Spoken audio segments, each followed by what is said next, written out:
Praise God. Good morning sa tanan na nasabta sa atong online morning devotion nga.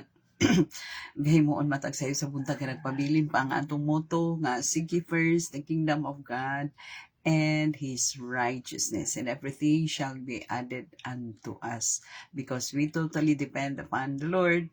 So manang everyday muhimo kita ni ini nga mga butanga.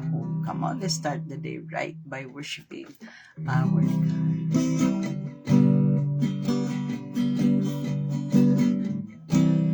I'm amazed at the love that you have shown unto us. The kind of love that no one surpass. The way it goes beyond your grave. At the cross where your blood was shed, the price of soul has been paid in full. The kind of love that no one surpass. The way it goes beyond the grave. Oh Lord, we give you thanks, we give you glory, honor and praise. Oh Lord, may you be praised forever and ever in your glorious name.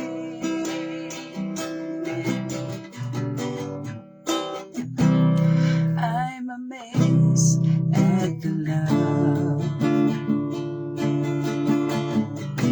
that you have shown unto us. The kind of love that no one surpass. The way it goes beyond the grave. At the cross where your blood was shed, the price of soul has been paid in full. The kind of love that no one surpass.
ni ses kabuntago Lord. Pamuka pa nimo ang among mga mata Lord God, nga imo minggi pabangon Ginoo nga lagsik. Salamat kaayo Ginoo sen pakalidan malinaw ni nanong kakatulog nga imong gi-provide kanamo tibok gabi o God. Salamat kaayo bisan pa sa imong paghatag ning lain matahong nga adlaw nga Wednesday o God. Kay gayonan gid kay alang kanamo Lord makapadayon sa pagkinabuhi Kristohan Lord. Ug makapadayon sa pag-alagad kanimo ug makapadayon sa pagpamuhat sa mga bulhaton nga may kalambigitan sa imong kahimayan susama niyo. Thank you gid kaayo Lord. Wala lain mapasinunggan ining tanan ikaw ra gid Lord. Kay ikaw lamang ang naginusara nga Dios nga among ginagaran buhi ug gamhanan. Dawata ang among mga pagpasalamat, dawata ang among mga pagdayeg, pagmaya pinaagi sa gamhanan nga ngalan ni Ginoong Kristo nga among Ginoo ug manluluwas. Amen. Hallelujah. So padayon gihapon ta sa atong usual nga gahimuon no matag sayo sa buntag nga gahimo tag short exhortation that comes from the word of God. So ni ata karon sa 1 Thessalonians chapter 3 na ta. So chapter 3 is ato itakol ang verse 1 to 4. So ingon diri, therefore when we could bear it no longer, we were willing to be left behind at Athens alone. And we sent Timothy, our brother and God's co-worker in the gospel of Christ, to establish and exhort you in your faith, that no one be moved by these afflictions. For you yourself know that we are destined for this. For when we were with you, we kept telling you beforehand that we were to suffer affliction. So diniging na ni gi-remind na pod ni Paul ang mga Christians ang mga Christians sa Thessalonians no, sa Thessalonica no. Kay nadunggan ni Pablo samtang tuwa sila ni Pablo dito sa Athens, so dapit sa Athens dito na pud sila namuhat sa buluhaton sa Ginoo. Nadunggan ni Pablo nga ang mga Kristohanon sa Thessalonians nagsuffer og persecution, nagsuffer og affliction, nagsuffer og difficulties in life. So kita mga Kristohanon ingon ana ta usahay no kanang dili nato kapugngan nga mo undergo gid tag mga kalisdanan no, afflictions, persecutions, difficulties in life kay attached na sa kinabuhing Kristohanon. So karon nadunggan ni Pablo nakita nato nga nadunggan ni Pablo ang naaguman na agian nga mga kasakit o mga affliction nga kanang gi-undergo sa mga Kristohanon sa Thessalonians. Na-move ang iyang heart being a pastor or being an apostle, gitandog ang iyang kasing-kasing no nga kanang kalalom siyang gugmang gibati sa mga Kristohanon dito sa Thessalonians. Ug tungod diana mas nakita nato nga mas gipalabi niyang biyaan siya ni Timothy. Timothy is the right hand, no? Kanang kuan niya, right hand niya si Timothy sa mga buluhaton, bisan unsa nga mga buluhaton sa biyahe, sa bisan asa nga dapit, ana right hand gid niya si Timothy. Pero sa diyang nadunggan niya nga naglisod gid ang mga Kristohano dito sa Thessalonica, mas gipalabi niyang biyaan siya ni Timothy. Iyang gipadala si Timothy dito sa Thessalonica. Ang purpose nga iyang ipadala dito si Timothy para i-strengthen ang faith sa mga Christian dito dapita kay wala na niya nahibaluoy kung basing backslide na wala na niya nahibaluoy. Grabe ang move sa iyang heart during the time nga nadunggan niya nga grabe nga kalisdanan, grabe nga mga kasakit, persecutions. So naguol siya. So tungod sa kaguol niya, gipaadto niya si Timothy. It's a sacrifice, no?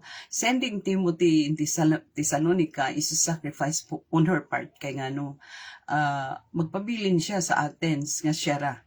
Wala siya mga kauban. Kunya, si Timothy ra yung giasahan nga musuporta sa iya dito sa dapit sa Athens. Pero, mas gipili niyang biyaan siya ni Timothy. Wala na yung mga co-workers. Kita kay kinaglan biya mamuhat sa buluhaton si Ginoo, nagita yung mga co-workers no, nagita yung mga kauban, nagita yung prabibo ana. Pero during these times gipalabi gyud ni Paul nga biyaan siya para adtuon ang mga Kristohanon sa Tesalonika, susihon kung unsa na ang kahimtang kay basin ng backslide na ana. So much as you want to nga siya ang moadto mismo didto, personal siya nga mo monitor, mo follow up no kang sa mga Kristohano dito sa Tesalonika, pero di niya mabiyaan pod ang lugar sa Athens no kay mao pa sila gasugod sa bulaton sa Athens unya sumuto nga gipaato niya si Timothy. No, ang purpose nga ipaato niya si Timothy na maklaro nato is maklaro nato ang purpose nga nung ipaato niya si Timothy aron nga i-strengthen, no, i-strengthen their faith. So Christian, i-strengthen gyud nato ang atong faith, no. Then secondly, to remind them nga normal nga mo undergo ta og mga afflictions, no. Kay ingon man siya diri o nga for when we were with you, we kept telling you beforehand that we were to suffer affliction. So pahinumduman ang mga kuan nga normal gid na nagit tayo mo undergo gitag mga pagsulay ay si mga Kristohanon. So padala niya si Timothy para to remind the Christians in Thessalonica that it is normal that we have to suffer affliction.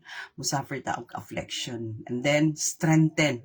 In order to strengthen their faith. No? So, ingon ana ang desire, inaana ang heart ni Pablo. Dili pwede nga pasagdan lang ni Pablo ang mga Christian dito sa Thessalonica. Imagine ni mo, layo na kayo ang Athens, pero ang concern niya. No? Kaya siya diri sa 5. For this reason, sa verse 5, ingon din for this reason, when I could bear it no longer, I sent to learn about your faith, for fear that somehow the temper had tempted you and our labor would be in vain. So, ingon ana dapat ang kasing-kasing sa mga Kristohanon, especially leaders no nga aron dili masayang ang atong paghago no kanila para lang sila madala sa tiilan sa Ginoo.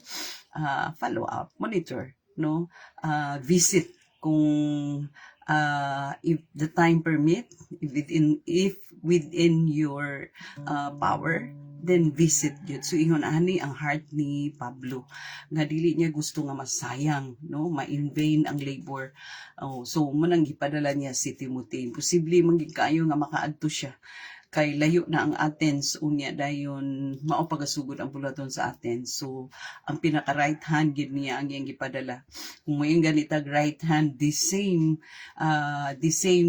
kanang power, the same working sa power ni Lord sa kinabuhi. So right hand gid niya si Timothy. So kanang it is a sacrifice Diyos on her part nga biyaan siya kanang ipaato si Timothy niya mag-inusara na lang siya sa Athens para lang i-strengthen no the reason why he sent Timothy to Thessalonica no in order to strengthen the Christians in Thessalonica, and then remind them nga it is but normal that we have to undergo affliction. Kay kitang mga Kristohanon dili lagi pwede nga dili ta mo undergo affliction kay because of our faith, no? Undergo gid ang pagsulay kay testingan malagi ang atong faith. So munang nahitabo sa mga Kristohanon sa Thessalonica, gi-afflict sila. They undergo affliction kay because of their faith. Labi na mubarog kita sa atong pagtuo na damor nga mubarog ta sa atong pagtuo sa bisan asa nga dapit tadadon sa Ginoo barugan ato atong pagtuo mo undergo gitag affliction, persecutions. So muni siya nga mga butanga nga purpose ni Paul nga nung gipadala niya si Timothy. So imagine nga si Timothy right hand pero mas gipili niyang biyaan siya ni Timothy balag wala siya right hand, solo na lang niya ang pagpamuhat sa bulaton.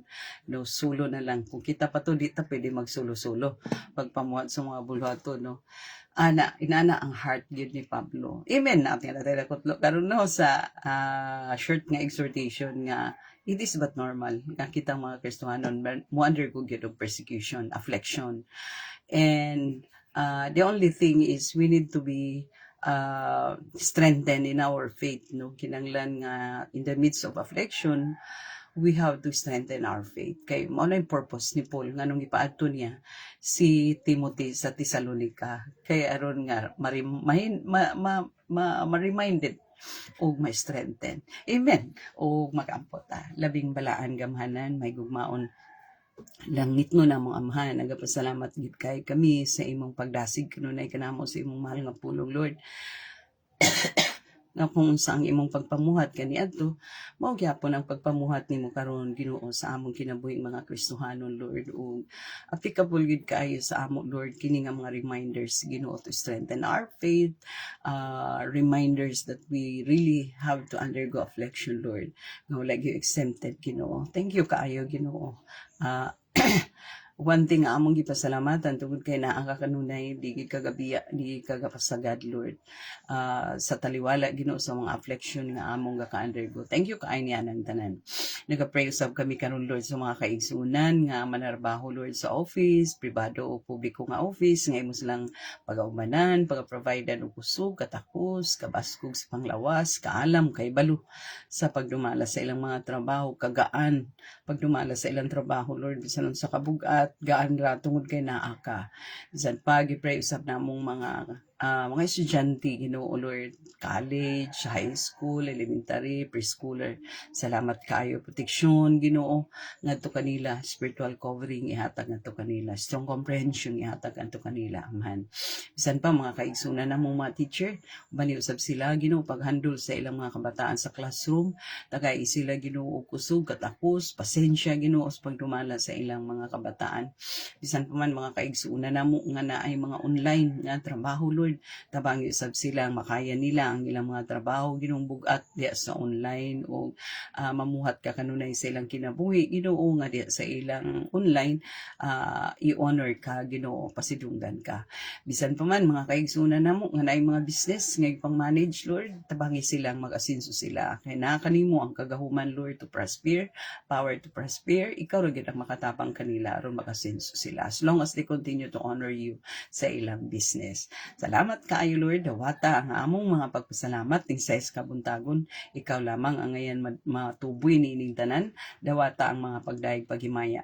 Pagpasalamat pinaagi sa gamhanan nga ngalan ni Ginoong Kristo nga among Ginoo ug manluluwas. Amen. God bless us all until next morning.